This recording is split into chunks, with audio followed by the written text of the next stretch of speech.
Pour communiquer entre eux, les êtres humains disposent de nombreux outils de reconnaissance, dont le prénom.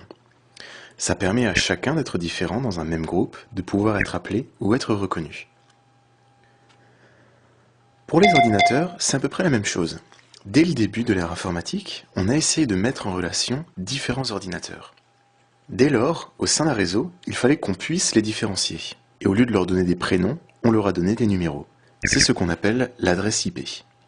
Et comme chaque ordinateur disposait de son prénom, entre guillemets, il devenait facile de les relier entre eux par des câbles pour former un réseau.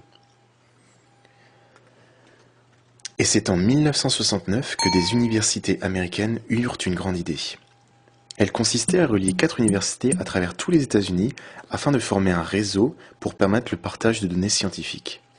Ce réseau a été conçu de telle manière que même si une des universités avait été attaquée, les 3 autres auraient pu continuer à communiquer entre elles.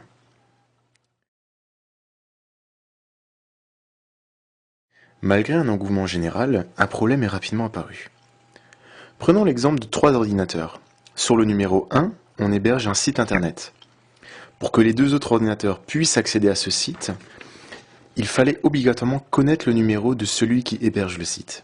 C'est-à-dire, au lieu de devoir taper www. L'adresse d'un site, on devait taper 192.168.0.1, ce qui n'était vraiment pas très pratique. Et donc, en 1984, on inventa les DNS, ce qui signifie Domain Name Server. Alors en quoi consistent les DNS? Par exemple, vous souhaitez accéder au site google.fr. Vous tapez l'adresse, et au moment où vous appuyez sur Entrée, votre ordinateur va se connecter au serveur DNS de votre fournisseur et lui demander où se trouve le site google.fr.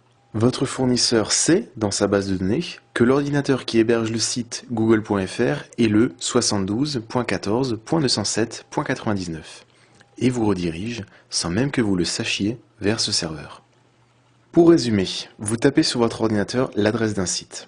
Votre fournisseur d'accès traduit à l'aide d'une base de données le numéro du serveur correspondant. Vous êtes redirigé, sans le voir, sans le savoir, sur le serveur qui stocke le site dont vous avez tapé l'adresse. Pour vous donner un exemple concret, imaginez-vous ici. Vous lancez votre navigateur, vous tapez l'adresse www.google.fr, vous appuyez sur Entrée et le site apparaît. Mais que s'est-il passé entre le moment où vous avez appuyé sur Entrée et l'affichage du site ? L'ordinateur qui stocke le site google.fr est situé à Paris et dispose du numéro 72.14.207.99.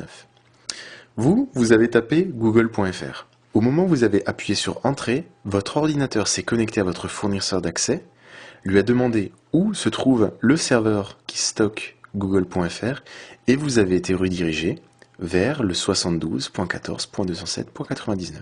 Un DNS est donc en quelque sorte une façon de traduire un nom de domaine en une adresse IP. Cette adresse IP qui correspond à l'ordinateur qui stocke le site dont vous avez tapé l'adresse.